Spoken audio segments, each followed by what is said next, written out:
नमस्कार दोस्तों, स्वागत है आपका सभी का सच्ची सदा से। कमेंट में ज़रूर लिखे जय माँ लक्ष्मी। चलो तो दोस्तों शुरू करते हैं।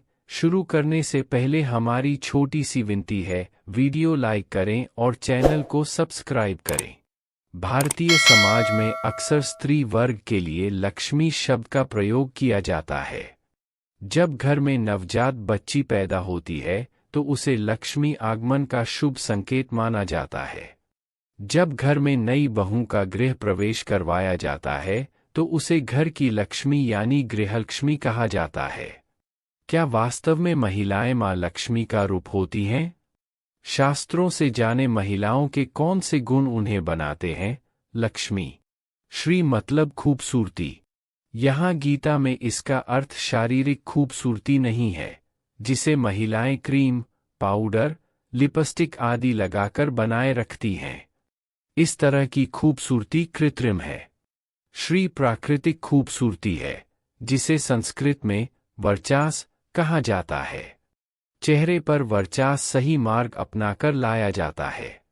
जो मानसिक तौर पर शुद्ध और पवित्र, ज्ञानवान, तपस्वी, अपने मानसिक तथा शारीरिक स्वास्थ्य को खराब किए बिना जीवन की समस्याओं का सामना करने की हिम्मत रखने वाली, परमात्मा के प्रति समर्पित व उसमें पूर्ण विश्वास रखने वाली, बेदाग चरित्र वाली, विनम्र, अपने कर्तव्यों व जिम्मेदारियों के प्रति सतर्क, निस्वार्थ, अच्छी तरह से अनुशासित व घर पर अनुशासन बनाए रखने वाली, सभी पारिवारिक सदस्यों से प्रेम प्राप्त करने वाली, आदरणीय तथा अपने गुणों के कारण सम्मान प्राप्त करने वाली, अच्छी सलाह देने के कारण जिसे सुना जाता हो, भौतिक आनंदों की बजाय आध्यात्मिक मूल्य देने वाली, मनोविज्ञान को जानने वाली व अपने बच्चों का इस तरह से पालन पोषण करने वाली ताकि वे मानसिक, वित्तीय के साथ साथ नैतिक क्षेत्र में लगातार प्रगति करें, सबकी सहायता व दूसरों का कल्याण करने वाली हो, के पास प्राकृतिक खूबसूरती तथा चेहरे पर चमक होगी। उसकी यह खूबसूरती इतनी अधिक प्रभावशाली होगी कि एक सामान्य व्यक्ति उसका सामना करने पर हतप्रभ रह जाएगा। उसके चेहरे पर आध्यात्मिक शक्ति की चमक उसे एक दैवीय व्यक्ति बना देती है। उसके चेहरे की चमक उसकी पूर्ण संतुष्टि, बल तथा विनम्रता का परिणाम होती है। शारीरिक खूबसूरती धीरे धीरे मंद होती जाती है, जबकि आध्यात्मिक खूबसूरती उसकी उम्र के बढ़ने के साथ और भी बढ़ती जाती है। जो महिला चाहती है कि परमात्मा उससे प्रेम करे, उसे खुद को इस तरह विकसित करना होगा कि जिससे भी वह मिले, चाहे 1 मिनट के लिए, उसके व्यवहार, आचरण तथा रवैये से प्रेम करने लगे। वेदों के अनुसार उसे यद्वदामि मधुमत तद्वदामि की आदत बनानी चाहिए, अर्थात जो भी बोलूंगी उसमें शहद घुला होगा। जिह्वा किसी व्यक्ति को मारने या जीवित रखने में सक्षम होती है। इसमें हड्डी नहीं होती और अत्यंत लचकदार होती है। इसका इस्तेमाल किसी पर गुस्सा निकालने के साथ साथ ढांढस बंधाने के लिए भी किया जा सकता है। जिनके मन में बुरी भावनाएं भरी होती हैं, जैसे कि नफरत, गुस्सा, ईर्ष्या व घमंड आदि, वे कभी भी अच्छे शब्द नहीं बोल सकते। ये बुरी भावनाएं उन मधुमक्खियों की तरह हैं जो केवल डंक मारकर दर्द पहुंचाती हैं। अच्छी भावनाएं, जो मीठे शब्दों का आधार हैं, उन मधुमक्खियों की तरह हैं जो सभी फूलों से शहद इकट्ठा करती हैं और उसे मनुष्यों के लिए संग्रह करती हैं। यह मन ही है जिसमें बुरी अथवा अच्छी भावनाएं होती हैं। अपने मन को इस तरह से प्रशिक्षित करें कि यह बुरी भावनाओं से मुक्त हो। स्मृति अर्थात याददाश्त। हमें पता होना चाहिए कि क्या याद रखना है और क्या नहीं। आमतौर पर लोग कहते हैं कि चोट पहुंचाने वाले शब्दों तथा घटनाओं को भुला पाना कठिन होता है, मगर कुछ पल के लिए सोचें कि उन्हें याद रखने का क्या लाभ है। वे बार बार आपको चोट पहुंचाएंगे तथा आपके मन को कमजोर करेंगे। आप में मानसिक बीमारियां तथा कमजोरियां विकसित हो जाएंगी, जैसे कि उच्च रक्तचाप, हाई ब्लड प्रेशर, अवसाद, डिप्रेशन, तथा रक्ताल्पता, अनीमिया आदि। यदि आप इन्हें अपने मन में संग्रह करेंगी तो ये आपको मार देंगी। इसलिए अपने ही भले के लिए ऐसी चीजें याद न रखें जो आपको आघात पहुंचाती हैं। अच्छे अध्यापकों, मित्रों, ग्रंथों तथा संतों के अच्छे शब्दों को याद रखें।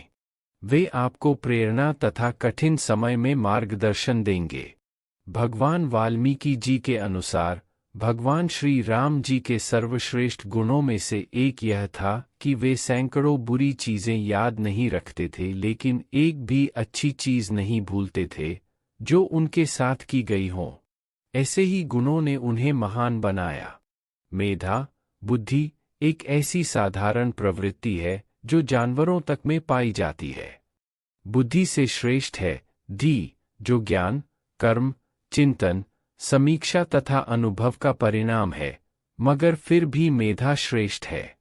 यह एक ऐसी समझ है जो किसी व्यक्ति को खुद को समझने में सक्षम बनाती है, और जब उसे अपनी खुद की अनुभूति हो जाती है तो वह अन्य के मन को समझने में भी सक्षम हो जाता है।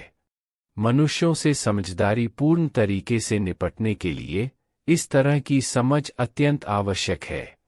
मेधा यह समझने में मदद करती है कि सभी आत्माएं तथा बच्चे एक ही पिता के हैं और हमें भेदभाव नहीं करना चाहिए, मगर दूसरों की अनुभूति करने से पूर्व अपनी खुद की अनुभूति होनी चाहिए, और मेधा इसमें हमारी मदद करती है। धृति अर्थात सहनशीलता, बहादुरी, हिम्मत, उत्साह आदि। जिसके पास यह गुण होता है वह कभी भी कोई काम हड़बड़ी या जल्दबाजी में नहीं करती या करता। वह धैर्यपूर्वक तथा ठंडे दिमाग से काम लेती है। वह कोई भी निर्णय जल्दबाजी में नहीं लेती, बोलने से पहले अच्छी तरह से विचार करती है। किसी विशेष व्यक्ति, समय, स्थिति, सौदों तथा मामलों के लिए आपको उचित शब्दों के चयन बारे पता होना चाहिए। एक ही तरह की भावना को कई तरह के शब्दों व लय के साथ व्यक्त किया जा सकता है।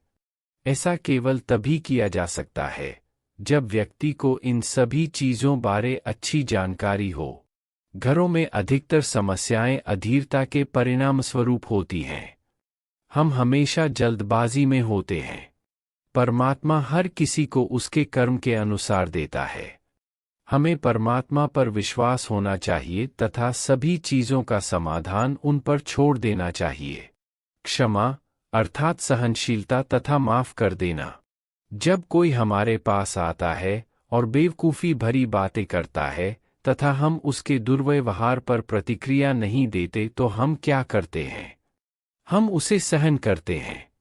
हम बिना उत्तेजित हुए शांतिपूर्वक उसके शब्दों को सुनते हैं, और जब वह रुकती या रुकता है तो बस इतना ही कह देते हैं, ठीक है, तुम्हारी अच्छी सलाह के लिए धन्यवाद, मुझे बहुत अच्छी जानकारी मिली, परमात्मा तुम्हारा भला करे। उत्तर हमें ठंडा तथा शांत रखता है और हम कभी भी उसके शिकार नहीं बनते। ग्रंथ कहते हैं कि जिस व्यक्ति के पास क्षमा का हथियार होता है वह कभी भी शत्रु द्वारा घायल नहीं होता। यह सभी मानसिक बीमारियों के लिए सर्वश्रेष्ठ बचाव दवा है। जब हम सहन करते हैं वास्तव में हम माफ करते हैं।